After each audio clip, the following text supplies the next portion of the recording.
upholding scientific research and discovery in respect, as we should, we must also be alert to the equal and opposite danger that public policy could itself become the captive of a scientific, technological elite.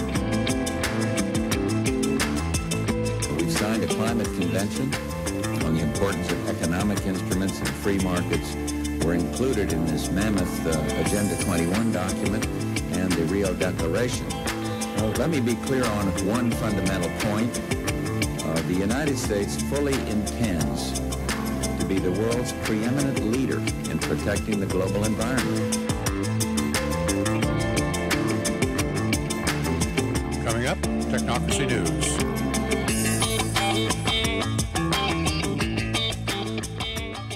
And here we are on August 12, 2019. I'm Patrick Wood for Technocracy News and Trends, and I want you to know that there was a movie once upon a time where the inmates of an insane asylum took over the asylum and took all of the staff and put them in the padded cells instead. Nobody from the outside recognized the change, so when new people came to visit or check in new patients, they were greeted by the nutcases that were actually behind the padded walls before, but now they had on the white suits and they looked perfectly normal, and nobody had a clue what had happened, the big switcheroo.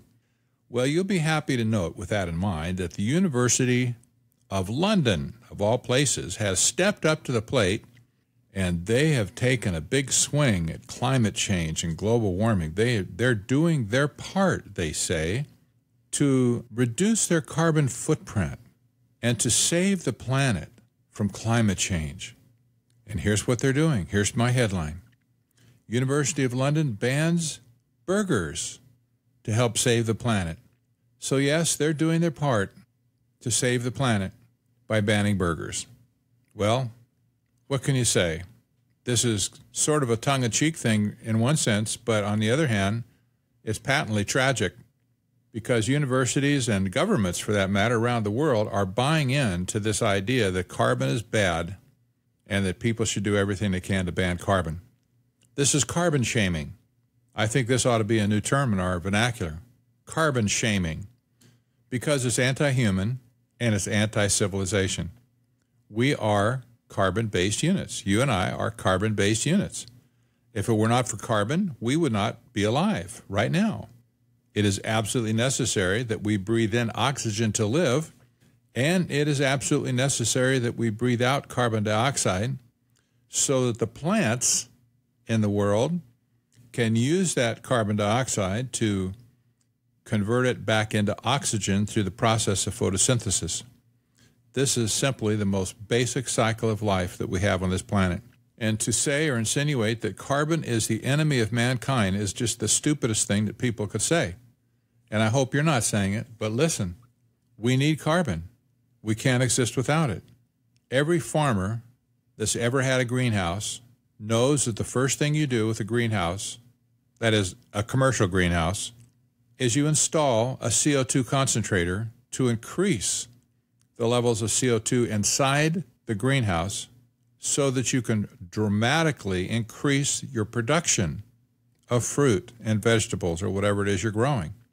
This has been proven over the last 50 years, ever since commercial greenhouses really came into vogue. Well, the people who are pushing climate change and anti-carbon policies have no experience in this. They have no clue what they're talking about, really, nor do they want you to know.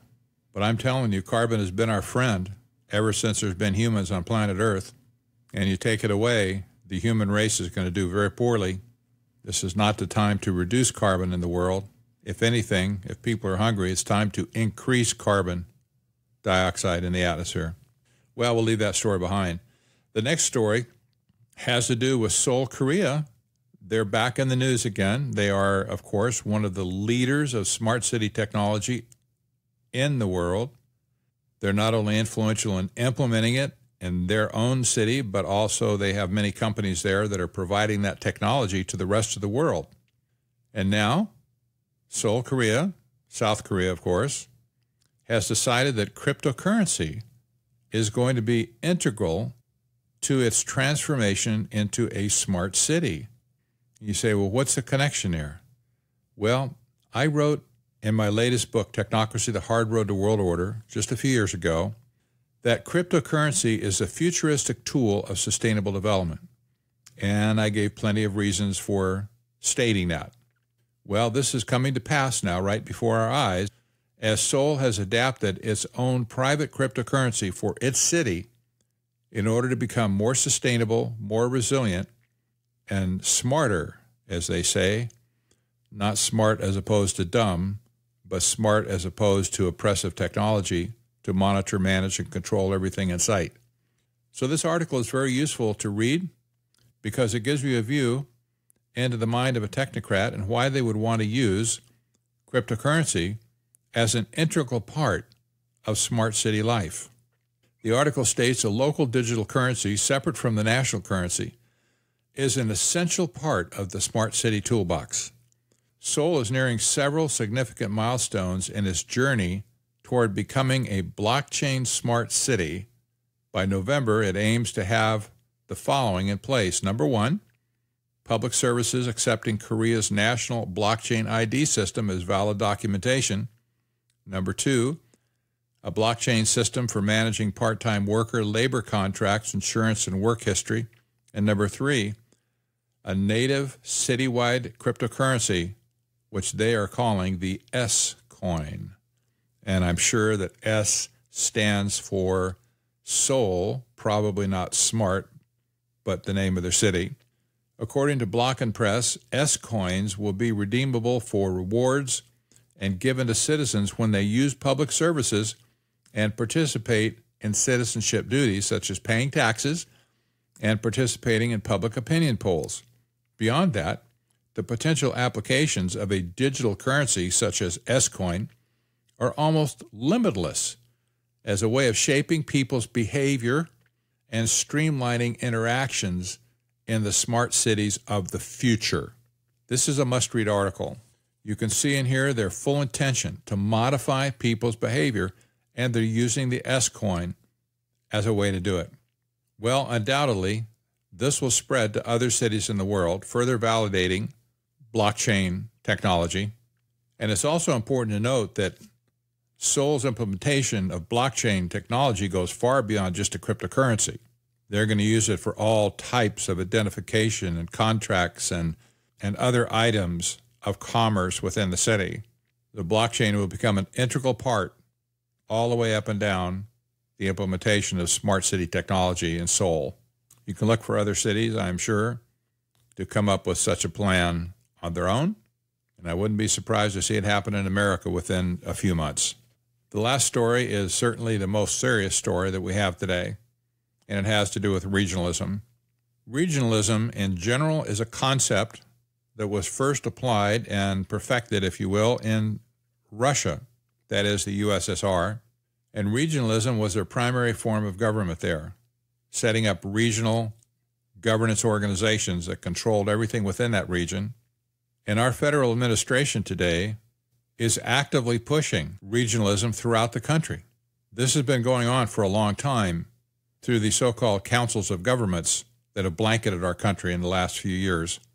Councils of governments, or COGS, C-O-G-S, are administrated by a national NGO organization called NARC, the National Association of Regional Councils. You can find that organization at narc.org, and you can quickly find the regional council that's in charge of your area.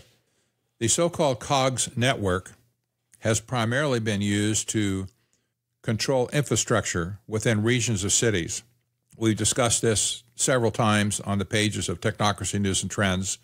We've looked at the so-called ABAG COG up in the Bay Area, which is called ABAG, is the Association of Bay Area Governments. This is one of the biggest in the country, and they have usurped authority over their many, many cities and millions of people in that area to completely revamp and rework not only local zoning laws, but also transportation policies. And there's been a number of citizens up there trying to break this regional form of governance is patently unconstitutional, and all but 2 states in America are blanketed with these regional government entities. And now a new type of entity is rising up called smart region initiatives. And we've talked about this before here as well. There's the genesis of SRI started right here in Tempe, Arizona, with Arizona State University leading the way, getting together with 2 other non-public entities to start crafting smart policy for the entire region. That is the rollout of 5G, how transportation will be fitted with sensors and so on.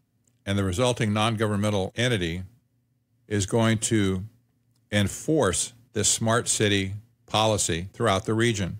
In the Phoenix area, they've already started to get close to the COGS here, which is called the Maricopa Association of Governments, or MAG. That is probably their only hope to get any type of legal authorization, and I say that in quotes, to do what they're intending to do. This is patently unconstitutional. Our government, which is still moderated by the U.S. Constitution, states in Article 4 of the Constitution, this is a direct quote, "The United States shall guarantee to every state in this union a Republican form of government," close quote. Now, that doesn't mean that the government is controlled by Republicans. That should be self-evident. But a Republican form of government has to do with the fact that America was founded as a republic. There are certain checks and balances between the 3 branches of government that are intended to be there in all cases and at all times: the legislative, the judicial, and the congressional, the lawmaking branch. So now the U.S. Economic Department Administration, which is called the EDA for short, that's a division of the Department of Commerce, it is actively promoting regional collaboration, that's in quotes, and also sustainable economic development, that's in quotes. The EDA, from top to bottom, smacks of UN policies and is creating a network of unconstitutional initiatives across our country, and nobody is paying attention to it. There's virtually no pushback on smart region initiatives, much less on the COGS network, the Councils of Governments network across the country, that usurp sovereignty from local cities. In every case, as far as the COGS are concerned, every city within a jurisdiction will typically send 1 council member to sit on the board of the local COG. The COG, in turn, votes on policies that will be implemented throughout the region without ever submitting those votes or those actions back to the individual cities for vote by those city councils. So the individual cities just have to take it the way it is, and if they don't like it, they can withdraw their contributing member, I suppose, and pull out of the councils of governments altogether. But I don't think it's going to be that easy, because the COGS network is receiving money from the Department of Transportation to distribute to the cities. The money used to come straight down from the Department of Transportation to the individual cities. Now the COGS network stands in between, catches that money, and then holds it as a carrot to the individual cities to say, you can have your money, but you have to do what we tell you to do. You have to implement policies A, B, C, and D, and then you get your money. These are called conditionalities by the global elite.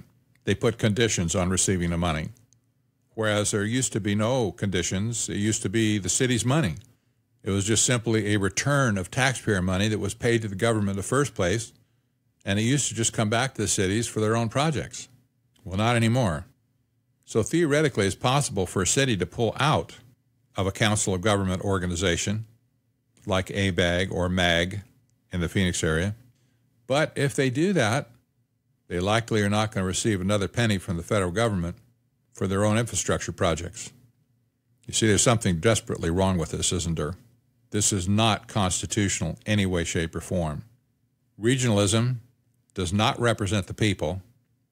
It represents essentially a committee that makes all the important decisions for what will take place in that area and then shoves it down the city's throat. For the most part, in the Bay Area and the Phoenix area here, there's no awareness whatsoever that these organizations even exist, much less what they're doing. Asking a person on the street, have you ever heard of the Maricopa Association of Governments, or if you're up in the Bay Area, have you ever heard of the Association of Bay Area Governments? No. What's that? They won't have a clue. And even if you tell them, they might say, well, that sounds pretty good. Isn't that a good thing? Say, no, we live in America. In America, our government is supposed to guarantee to every state, that would include California and Arizona, a Republican form of government. That is, elected representatives represent the people to act in the people's best interests. That was the whole idea from the beginning, was for citizens to elect responsible individuals to represent them in the civic arena. This policy has been broken down throughout America. Now, this is especially tragic when you consider all the combat that's going on, in a sense, in Washington, D.C., with all of the drama between Democrats and Republicans, fighting like cats and dogs. Republicans are blaming Democrats for everything, and Democrats are blaming Republicans for everything. And in the meanwhile, a Republican administration is actively pushing regionalism to the whole country. But don't get excited about that, because before Trump was elected president, Obama was doing the same thing. And don't get upset with that, because before Obama, George Bush was doing the same thing. But don't get upset about that, because before George W. Bush, Bill Clinton and Al Gore were doing exactly the same thing. This is not a political divide issue. This has been a full court press that's been going on within the administration of our government to convert us from being a constitutional republic into being a system run by regional governance and regionalization. And lastly, just as a side comment, it wouldn't hurt to bring up the name of Jeffrey Epstein just one more time. I noted a few weeks ago that when Epstein first came into the news, he was arrested at that time, that he had formerly been a member of the Trilateral Commission, and that was absolutely true. He was either booted or he resigned from the Trilateral Commission after his first pedophile conviction back in 2008, and the Trilateral Commission never put his name forward again. But his name was there, and he was one of those movers and shakers at one point in time, and now he's dead.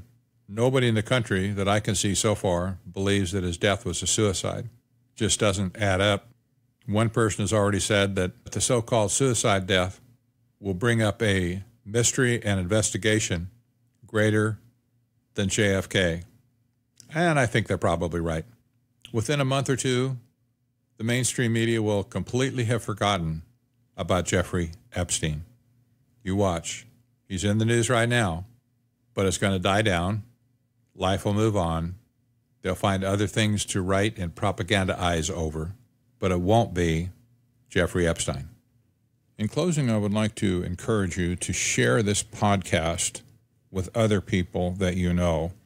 You can do so by copying the link either off of the current platform that you're hearing this broadcast in. That could be Podbean, it could be iTunes, it could be Spotify, or it could be directly off of the webpage of technocracy.news. Please share this podcast with other people that you know. There's many people who, for one reason or another, cannot read conveniently. Maybe they don't have access during work hours or whatever to a browser. Maybe they just don't have time. But many people do have time to listen and will listen if they have something worthwhile to listen to. And I can't think of anything more worthwhile to listen to than news about technocracy and how it's engulfing our nation. So this is important. Please just take a minute whenever you listen to a podcast and share it wherever you can, either by email or on a social media account or even word of mouth. It really helps get the word out. Well, I'm Patrick Wood for Technocracy News and Trends. See you next time.